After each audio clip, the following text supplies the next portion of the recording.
विश्वास वही, रफ्तार नहीं। 3 चरणों में बिहार विधानसभा का चुनाव संपन्न हो गया। कोरोना संकट को देखते हुए तमाम सुरक्षा के उपाय अपनाए गए थे। तीसरे चरण में शनिवार को 78 सीटों पर वोटिंग हुई। इसके पहले 28 अक्टूबर को 71 सीटें और 3 नवंबर को 94 सीटों पर वोटिंग हुई थी। वोटिंग संपन्न होने के बाद एग्जिट पोल का नतीजा भी सामने आ गया। बिहार में बहुमत के लिए 122 सीटें जरूरी है। हमारी खास पेशकश में देखिए कि बिहार चुनाव को लेकर एग्जिट पोल क्या कहते हैं। आज तक एक्सिस के एग्जिट पोल में एनडीए को 69 से 91 सीट दी गई, महागठबंधन को 139 से 161, लोजपा को 3 से 5 और अन्य के खाते में 6 से 10 सीटें दी गई है। टीवी9 भारतवर्ष के अनुसार 116 सीटें एनडीए को मिलेगी।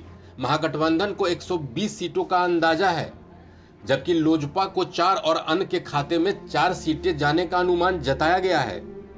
एबीपी सी वोटर में एनडीए को 104 से 128 के बीच, महागठबंधन को 108 से 131 के बीच, लोजपा को 1 से 3 के बीच और अन्य के खाते में 4 से 8 सीटें जाने का अनुमान है। टाइम्स नाउ ने एनडीए को 116 सीटें दी है, महागठबंधन को 120, लोजपा को 1 और अन्य के खाते में 6 सीटें दी गई है।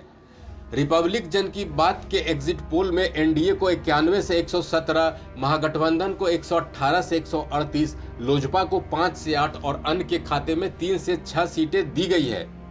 बता दें, बिहार में विधानसभा का चुनाव 3 चरणों में हुआ। 3 चरणों के दौरान 243 सीटों पर वोटिंग किए गए। 2015 के बिहार विधानसभा चुनाव की बात करें तो उसमें बीजेपी को 53, जेडीयू को 71, राजद को 80 सीटें मिली थी। वहीं कांग्रेस के खाते में 27, लोजपा के खाते में 2 और सीपीआई को 3 सीटें मिली थी। बिहार के तीनों चरणों के चुनाव प्रचार में दिग्गज नेताओं को देखा गया। तमाम राजनीतिक दलों के दिग्गज नेताओं ने एक दूसरे पर जुबानी हमले किए। इसी बीच एग्जिट पोल के नतीजे भी सामने आए हैं। एग्जिट पोल में पता लग रहा है कि सरकार किसकी बनने की संभावना है। हालांकि वास्तविक नतीजों के लिए 10 नवंबर तक का इंतजार करना होगा, क्योंकि एग्जिट पोल के आंकड़े महज अनुमान पर आधारित होते हैं। इस खबर में इतना ही। बिहार चुनाव से जुड़ी हर बड़ी अपडेट के लिए देखते रहिए प्रभात खबर। प्रभातखबर.com, विश्वास वही, रफ्तार नहीं।